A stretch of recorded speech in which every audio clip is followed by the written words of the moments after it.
My name is Osaze. I'm 48 years old.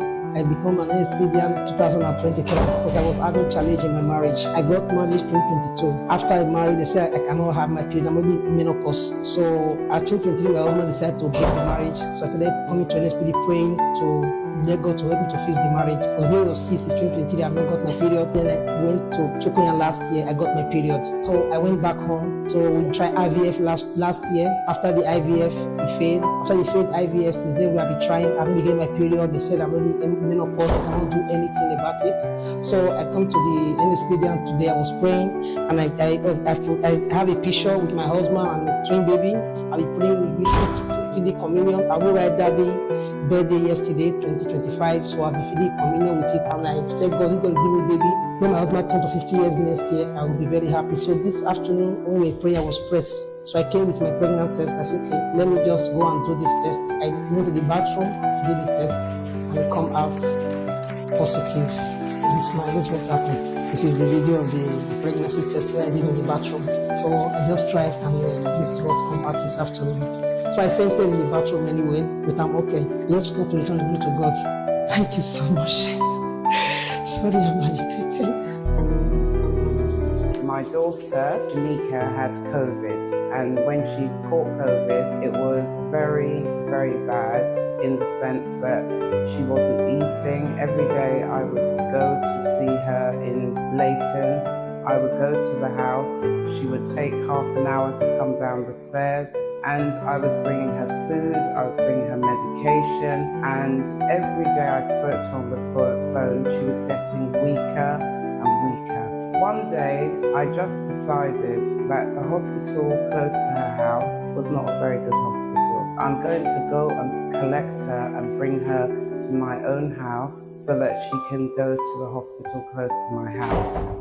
When I went to pick her, she was just so distraught. She said, Mom, I don't think I'm going to make it. And when I went to pick her, everyone was saying, don't go, you will catch COVID. You can't bring her in the car. So we got to my house and she was saying, Mom, I don't think I'm going to make it. And she slept off. And in the morning, she was so weak. She said, I really don't think I'm going to make it, Mum. So I called the doctor. The doctor said, check her oxygen. When I checked her oxygen, it was 70. The doctor said, I'm going to send an ambulance to your house now. When she went into the back of the ambulance, I sat there and I just remember looking at her, looking so vulnerable. They strapped her into a chair and put her in the back of the ambulance. And at that time, you couldn't go to the hospital. You couldn't go with them. It was a very, very worrying time because it's the only child I have given birth to. So it was something so dear to my heart that I couldn't lose her. Whatever happened, I couldn't lose her. So I then remembered that when I was listening to Pastor Jerry Eze, and I have to thank him. He's so great in everything that he's doing. I just remember him saying, no one will die. I announce, no NSPPDian will die. If you're ever was on like a warrior, hear me as I hear the Lord. You will not bury. You will not be buried. So when she went to hospital, I remember that every day I was calling to see how she was. And one day, one of the nurses said, oh, you know, I don't think she's going to make it. I said, she will make it. My pastor said she will make it. No, she's not going to make it. She will not make it. So I now demanded, I want to speak to the senior consultant, 2 a.m. in the morning. Who am I? The senior consultant called me. And he explained to me, he said, we have a drug that we're experimenting with. I said, I don't want her to have any experimental drug. My pastor told me she will not die. Anyway, to cut a long story short, she was put into ICU, and all I was thinking of was what Pastor Jerry Eze said. You will not die. And it was 7 weeks she was in hospital. She came out of hospital in a wheelchair, but to God be the glory. She is now breathing, walking, walking. She's so strong. No trauma, no extra complications. And I have to give God the glory. Thank you, Pastor Jerry Eze. Pastor Jerry, I'm recording from Ghana today. The Lord God Almighty has shown me mercy, Pastor Jerry. I don't know how to begin this, Pastor Jerry. I'm so dumbfounded, Pastor Jerry. Instant miracle today. I have received my own, Pastor Jerry. There is this pain that is from another world, Pastor Jerry. Hey, this pain render me useless, almost like Pastor Jerry, I cannot walk, I cannot do anything. I will just crawl. If I have to drink water, I cannot get up. If I have to eat, it's a problem. Anything, I'm just lying there and I'll be crying like a baby, Pastor Jerry. I could not just do anything. I was crying like a baby. My sister called. I was crying. She said, what is happening? I said, this pain. They said it's spinal stenosis in my lumbar. Pastor Jerry, this pain is something else. It was like that. I was feeling the pain. Pastor Jerry, yesterday was Friday. The pain was something else. My sister came over to help me. She went back. In fact, yesterday she returned again. She slept over, doing everything. She came to cook for me. Pastor Jerry, today, as the UK conference was ongoing, I was with you, praying together. Pastor Jerry, as the miracle started happening, I was sitting there. I said, let me throw the residue to the cat. Pastor Jerry, as I got up, went to feed the cats, I was coming back. And I was, the moment I got up, I was like, where is the pain in my hip? I felt like I was in a wonderland. Is it me standing? Where is the pain? The pain was gone. Pastor Jerry, I started screaming. You said, how will you scream? How will you shout, Pastor Jerry? I was screaming, I was shouting. I called my daughter. I called the other niece. They are all NSPP. Pastor Jerry, I can now walk home, Pastor Jerry. I can now walk, Pastor Jerry. The pain is gone. Pastor Jerry, what God cannot do does not exist, Pastor Jerry. The oil on your head. He said you will never run dry. You see the oil? You see the oil? Like the Victoria Falls, the oil will overflow. May God bless you. What you are doing is amazing. May God bless you and your entire generation. Hello, Pastor Jerry. This is Waka from London in the UK. I am declaring with this message that this is my last time on this level. So my testimony is before the testimony, but it's a testimony in itself. The next testimony will be the real testimony. NSPPD UK conference, live and real. This is my real face, so ticket now, see just that one. I get meeting with the Roy. Today, every demon, every witch, every warlock, young stalkers, they call themselves. They must bow for a Roy. They get all power, past power. And today I get appointment with. Today, my life will never be the same again. That thing that's troubling me, today it will destroy. Hello, Pastor Jerry. It's Waka Okoye.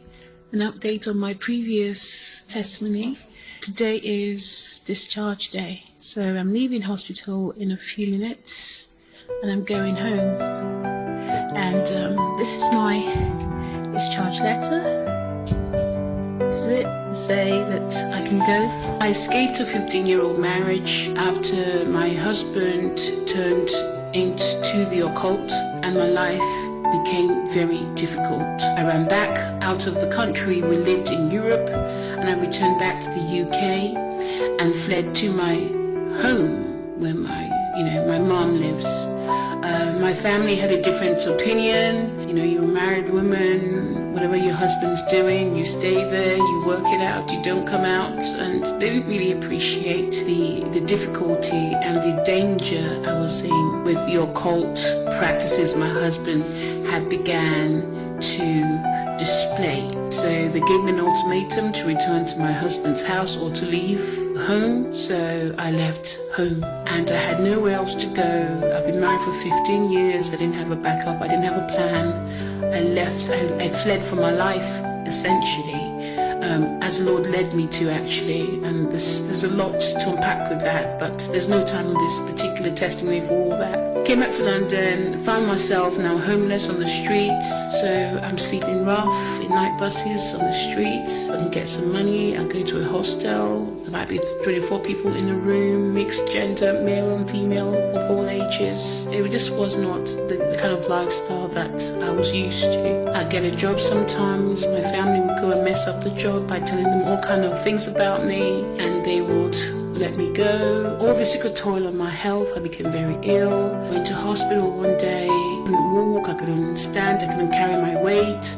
My eyes were dimming. I felt like I was dying, actually. And they examined me. I began to say the "O Earth" prayer. Finally, the doctors called me and told me I had dried up kidneys, organs shutting down, my eyes were dimming. I was in hospital totally for about 3 weeks. I knew the Lord would heal me because I was praying for healing. From the emergency room, I was praying for healing. I really wanted to attend the UK conference because I got tickets earlier. I prayed about it. I didn't want to give up my tickets. I spoke to my doctor and he was so kind and allowed me to go out for the day to attend the conference and return back to hospital. So I went to the conference with my hospital wristband and the UK conference wristband. And that was the best experience of my life. My confidence grew and God declared that the Lord is in a hurry to do his miracles in the UK. Before we came here, I already told my people what was going to happen.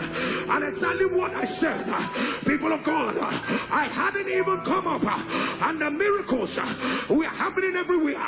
People rising up from wheelchair, people dropping their crutches. That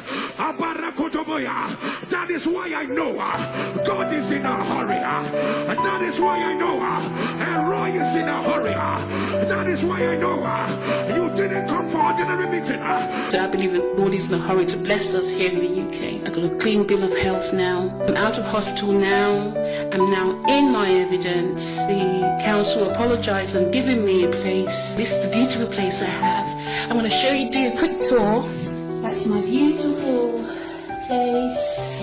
I've got a fridge, washing machine, ensuite facilities are self-contained. I've got security phones to make know who's coming through the door. And this is what the Lord has done. This is what the Lord has done. He rescued me from homelessness. He rescued me from failing health, organs shutting down. That's a big thing. Dried up kidneys, diabetes. I didn't know I had. I'm healed of all of that with a clean bill of health. Clean bill of health, as the man of God said, clean bill of health. And I'm so grateful for the opportunity to give the testimony.